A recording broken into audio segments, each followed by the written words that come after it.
আমরা সম্প্রতি দেখলাম কুষ্টিয়া, যশোর সহ বেশ কয়েকটি জায়গায় হিজবুত তাওহীদের সদস্যদেরকে জোর করে মসজিদে নিয়ে তওবা পড়ানো হয়েছে। বাংলাদেশে কেউ চাইলেই জামাত করতে পারে, হেফাজত করতে পারে, চরমোনাইর দল করতে পারে, কিন্তু হিজবুত তাওহীদ করলে অসুবিধে কী?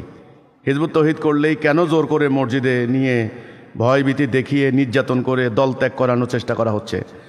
এইটার কারণটা কি? ইসলামের মধ্যে এ ধরনের প্রভিশন কতটুকু? আপনি যদি বললেন যে কয়েকটি জেলায়, কুষ্টিয়া এবং যশোরে দুটো ঘটনা হয়েছে। কুষ্টিয়া আমি গিয়েছিলাম, ওখানে আমাদের জামে মসজিদে আসাদুল নামে এক ভদ্রলোক, উনি জুমার নামাজে আসছেন। তা আমার বয়ান শুনেছেন, খুতবা বক্তব্য শুনেছেন, শুনে উনি উজ্জীবিত হয়েছেন। তিনি বললেন যে আমি আপনার বক্তব্যের সাথে একমত, আমি হিজবুত তাওহীদ আন্দোলনের সাথে কাজ করতে চাই। তো ভালো কথা, কেউ যদি কোনো দলে যোগ দেয়, কেউ যদি মনে করে যে এই দলটা আমার জন্য ভালো লাগে, এটা তার মানবাধিকার, সাংবিধানিক অধিকার, ব্যক্তি স্বাতন্ত্র্যবাদের মধ্যেও পড়ে। আবার যারা গণতন্ত্র বলেন তাদেরা বলেন গণতান্ত্রিক অধিকার। তো কাজেই এসব অধিকার তার, মানবাধিকার, সোজা কথা। তো এই বেচারা আমার সঙ্গে সাইন করে সে এলাকাতে গেছে। খবর তো চলে গেছে এলাকায়, কারণ ওই মসজিদে অন্য ওই এলাকার মুসল্লি আরও ছিল যে আসাদুল হিজবুত তাওহীদে যোগ দিছে। আর যায় কোথায়? তার বাড়িতে ঘেরাও করে তারে ভাঙবে, আগুন জ্বালাবে, ইত্যাদি ইত্যাদি। তো সে থানায় গেল, বিভিন্ন জায়গায় গেল, দেখলো যে পরিস্থিতি খুব ভয়াবহ। বাংলাদেশের এখন যারা ক্ষমতা যাইতে চায়, জামাত ইসলামীর তাদের স্থানীয় নেতারা ঐক্যবদ্ধ হয়ে এই লোকের ধরে নিয়ে ওই তওবার নামে একটা নাটক করেছে। লাভটা কি হলো? সেই মানসিকভাবে সেই হিজবুত তাওহীদের বক্তব্যের প্রতি তার সমর্থন চলে আসছে। তার মনের উপরে কি আপনি জোর করতে পারবেন? শোনেন, জোর করে, বুঝছেন, মানুষের জায়গা জমি দখল করা যায়, জোর করে রাজ্য জয় করা যায়, জোর করে আরেকজনকে মাইরে ফেলান যায়, কিন্তু তার মনের রাজ্য জয় করা যায় না। এটা মনে রাখতে হবে। মানুষ চিন্তাশীল প্রাণী, মানুষের একটা চিন্তা শক্তি বোধ আছে মানুষের। সে বুঝছে, শুনছে যে হিজবুত তাওহীদ হক সত্য। তাকে আপনারা যে জোর করে নিয়ে তার বাড়ি ঘরে আগুন দিবেন, এই ভয়ে বেচারা সে বলছে আমাকে যে ইমাম, আমার 6টা সন্তান, তার স্ত্রী সহ আমার সঙ্গে ছবি তুলেছে, 6টা সন্তান তার, আমার বাচ্চাগুলোকে তারা মেরে ফেলবে। এই ভয়ে সে ওই মোল্লাদের সঙ্গে বলছে ঠিক আছে আমি তওবা করলাম, ইত্যাদি ইত্যাদি, আমার ভুল হয়ে গেছে। এই গেল একটা ঘটনা। দ্বিতীয় ঘটনা হলো যশোরে, সেখানে আমাদের ঈদের জামাত হলো। ঈদের জামাতে একজন মৌলানা, আলেম, মাদ্রাসার মৌলানা, তিনি হিজবুত তাওহীদের সমর্থক। তিনি বললেন ঈদের জামাত আমি করাবো। তো ঠিক আছে, করেন, ভালো কথা। আমরা তো আলেমদেরকে সম্মান দিতে চাই, আমরা তো আলেমদেরকে সামনে রাখতে চাই, এটা আমাদের নীতি। কোনো আলেমকেও বলতে পারবে না হিজবুত তাওহীদে আইসা অসম্মানিত হয়েছেন। তো উনি ঈদের জামাতের ইমামতি করলেন, এটা কি পাপের কাজ হয়েছে? আমার প্রশ্ন।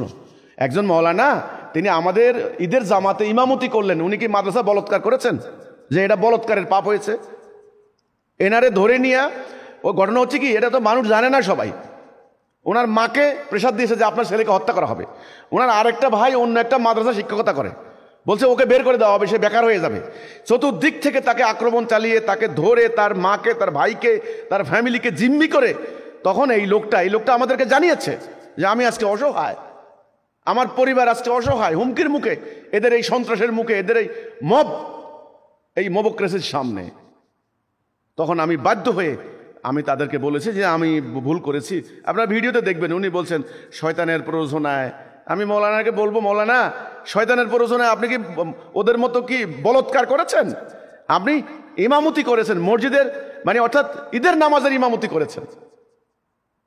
এভাবে জোর করে, জবরদস্তিতে ইসলাম সমর্থন করে না। আপনাদের এই জবরদস্তির কারণে আজকে ইসলাম বিশ্বের রাষ্ট্র ব্যবস্থা থেকে হারিয়ে গেছে।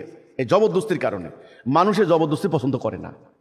ভিতরে ভিতরে যাই দেখেন, মানুষ ঘৃণা করে, নারীরা ঘৃণা করে, সংস্কৃতি কর্মীরা ঘৃণা করে, বিজ্ঞান মনস্ক লোকেরা, উদার মনা লোকেরা, আধুনিক মনা লোকেরা আপনাদেরকে ঘৃণা করে। একেবারে শুয়োর যেরকম ঘৃণা করে, এরকম ঘৃণা করে। সত্য কথা, আমি যেটা সত্য কথা বলছি, ঘৃণা করে। জবরদস্তি ইসলাম পছন্দ না। এটা মানুষের চিন্তা শক্তি আছে, একটা মানুষের চেতনা আছে।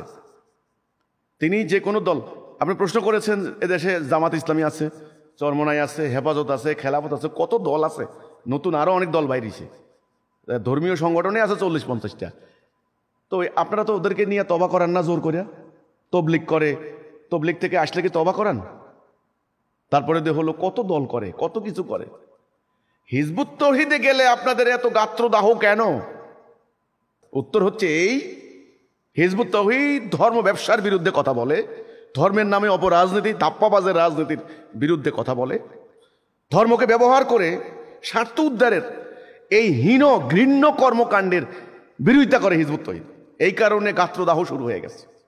হিজবুত তৌহিদে কেউ যোগ দিলে হাটে হাঁড়ি ভেঙে যাবে। তো তাই আমার কথা হচ্ছে ভাই, এই দুটো ঘটনা বললাম যে যশোর এবং কুষ্টিয়া জোর করে ধরে নিয়ে তারা আমাদের সদস্যদেরকে হিজবুত তৌহিদে যেন না যোগ দিতে পারে, এই যে কাজটা করছেন, এটা আল্লাহর নীতি। লা ইকরাহা ফিদ্দীন, দিন নিয়ে জবরদস্তি নাই, মানুষের মনের উপর জোর চলে না, এটা আল্লাহর নীতির পরিপন্থী। 1 2 রাষ্ট্রের যে আইন, ওরা তো আইন মানে না, ওরা কোনো আইন মানে না। দেখবে রাষ্ট্রের কিসের আইন, ওরা বলে আমরা নিজেরাই আইন। কিসের আইন আবার?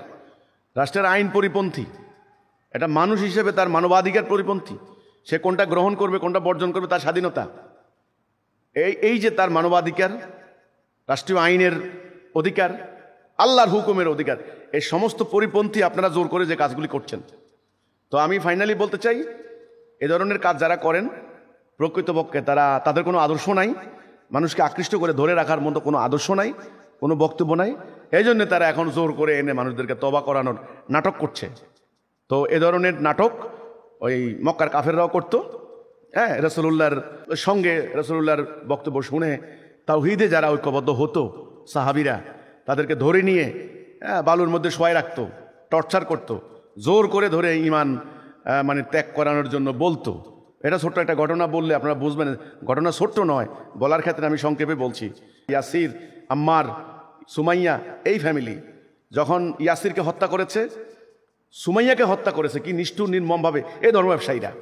রাসূলুল্লাহ দলে গেল কেন, তাওহীদে গেল কেন? হ্যাঁ, তখন এই আম্মারকে ধরে নিয়ে তারা বলছে তোর বাপকে মারলাম, তোর মাকে মারলাম, এবার তোকে কিন্তু হত্যা করা হবে। তুই বল মোহাম্মদের দল ঠিক না, আমরা আবু জাহিলেরাই ঠিক আছি। তখন তিনি এই ভয়ে তিনি এই মুখে কিছু কথা বলে ফেলছেন। এইটা তিনি যখন সুযোগ পাইছেন মদিনায় পালিয়ে এসে রাসূলে বলছে, ইয়া রাসূলুল্লাহ আমি তো জাহান্নাম চলে গেছি, আল্লাহ বোধহয় আমাকে মাফ করবে না। আমি এটা তখন কিন্তু আয়াত নাজেল হয়েছে যে শত্রুদের চাপে, হুমকির মুখে, আতঙ্কে, ভয়ে যদি কেউ তার ইচ্ছার বিরুদ্ধে, মনের বিরুদ্ধে কিছু বলে ফেলে, আল্লাহ ক্ষমা করবেন, আল্লাহ ক্ষমাশীল, আল্লাহ গাফুরুর রহিম। আমি বলতে চাই তোমাদেরকে, তোমরা যারা জোর করে এদেরকে ঈমান ত্যাগ করতে বাধ্য করছো, তোমরা আবু জাহেলের ভূমিকা অবতীর্ণ হয়েছো।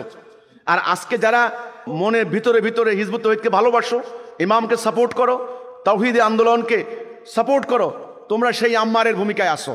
তোমাদের কোনো ভয় নাই, তোমাদের কোনো চিন্তা নাই। তোমরা দূরের থেকে আমাদের জন্য দোয়া করিও, আমরা যেন এই জালেমদের বিরুদ্ধে লড়াই করে মাঠে টিকে থাকতে পারি। তাই এই হলো আমার কথাটা। এইভাবে জোর করে ধরে নিয়ে তওবা করানো, এটা ওদের দেউলিয়াত্বের একটা প্রমাণ, এটা আদর্শিক দেউলিয়াত্বের একটা প্রমাণ। ওদের কাছে মানুষ এখন থাকতে চায় না, ওদেরকে মানুষ এখন ভালোবাসে না। এখন তারা জোর করে মানে শক্তি প্রয়োগ করে নিজেদের সংখ্যাধিক্য দেখিয়ে মানুষের জানমালের উপর হামলা করে মানুষকে ঈমান ত্যাগ করতে বাধ্য করছে। তো এরা এখন আবু জাহেলের ভূমিকায় অবতীর্ণ হয়েছে। তো আমি বলবো এ ধরনের ঘৃণ্য কাজ থেকে তারা বিরত থাকুন। ভবিষ্যতে এটা তাদের জন্য বুমেরাং হবে।